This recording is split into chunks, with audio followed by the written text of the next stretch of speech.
more. So with everything, there's the human element in this. There's no hard and fast rule. Now, it wouldn't be a webinar without an inspirational quote. In the middle of difficulty lies opportunity. Now it does. Like, this is encouraging us to think differently. This is encouraging us at the moment to find new ways to do things. So something to think about here is like, what can we do differently? What can we learn to deal with? What can change? I heard today, my wife shared, she's a bit more of a social media scroller than me. She shared with me an article saying that for the first time from some particular village, I think in India, they can see the Himalayas because the pollution's reducing. So the first time they'd ever seen the Himalayas, or in recent times, from that village. So there is opportunity. We can see there is opportunity here. So getting started. Now, I will have some interaction from you shortly, but I'll just share some more theory first. Now, getting started in our day. For many of us, when we would start our day of study or our day of work or our day of going to uni, there'd be a bit of a routine. It would normally involve a bit of a commute. It might involve putting on certain clothes. It might involve, buying a coffee somewhere. It might involve public transport, meeting up with certain people. We don't have that when we're stuck at home. So getting our day started is tricky. And someone did mention, it's hard to find a routine. So something to think about is, how can you have a routine in your day or in your week? Because every day doesn't have to be the same. Some days might be study days and some other days might be play days, or you may work days, whatever it is. But mapping out a routine. So an activity I'd love you to do after the session is to think about your normal week and plan your week and plan it down to some general chunks for each day, so you know what your routine is there, and having a routine to get started for the day.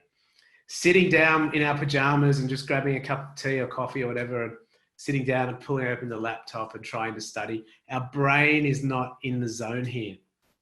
We're not ready. So it might be a good idea to, if you've got some clothes that you might normally wear to uni or wear to a lecture or something, like dress up like you would, like you were going to a lecture, like you were going to see some friends at uni, or like you were going to work. I know we've got some people here who are thinking more in the workspace, some people thinking more in the study space, but these tips will work for both. So think about some clothes. A study was done where they got a group of people to do a concentration test. And then they gave one group a lab, like a scientist lab coat. They told them it was a doctor's lab coat, and the other group stayed in their normal clothes.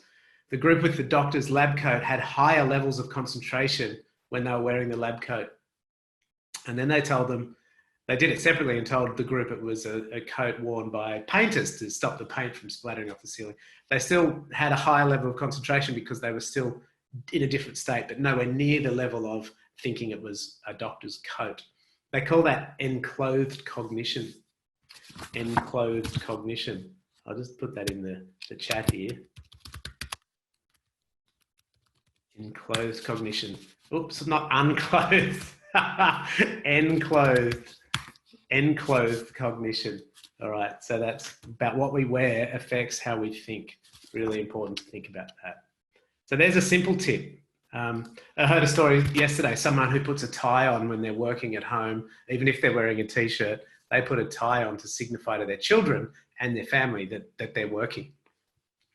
I'm still going, but I can still see unclothed cognition on the screen. That's a different story. Now, our physical space. Thinking about our physical space. This is important. It's very hard for a lot of us. We don't have our own space. We don't have a room that's big enough to even have a desk, or we don't have a desk in our room, or we don't have a desk in the house. Often we might be working or studying on the kitchen table or something. So claim some space for you for the time you need it. And it might be even putting some masking tape on the table.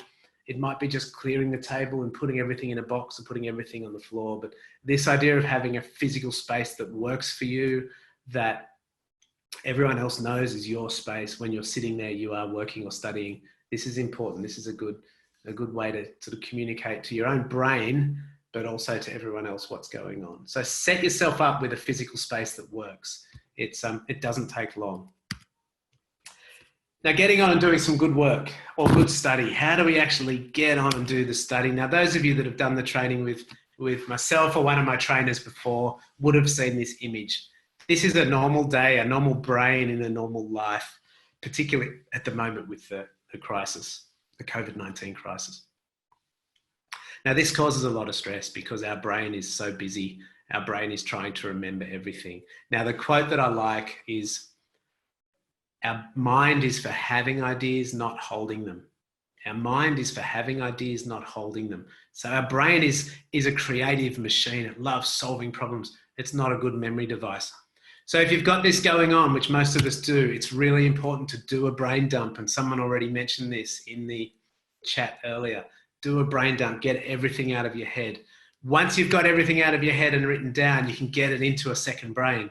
Now, your second brain could be Outlook tasks, could be a spreadsheet, could be pen and paper. Your second brain is simply the place you put all that data so that you can then have a reference point of it.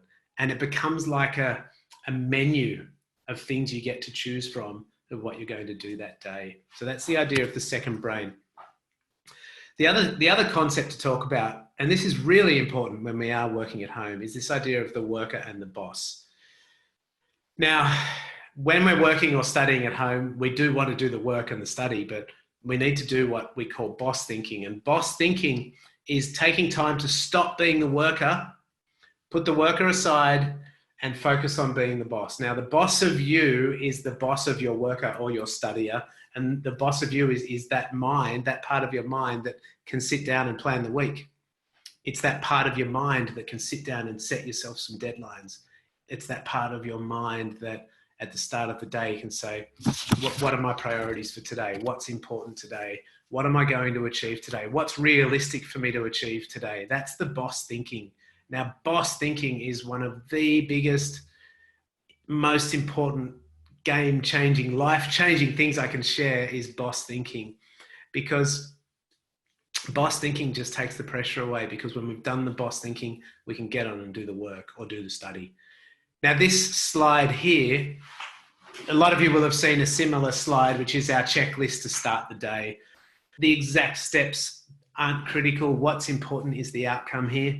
And one of the first things is to do this boss thinking before getting on with the work, before looking at your emails. Sit down and get 5 things written down on a Post-it note that will create the most impact today. 5 things that are the most important things.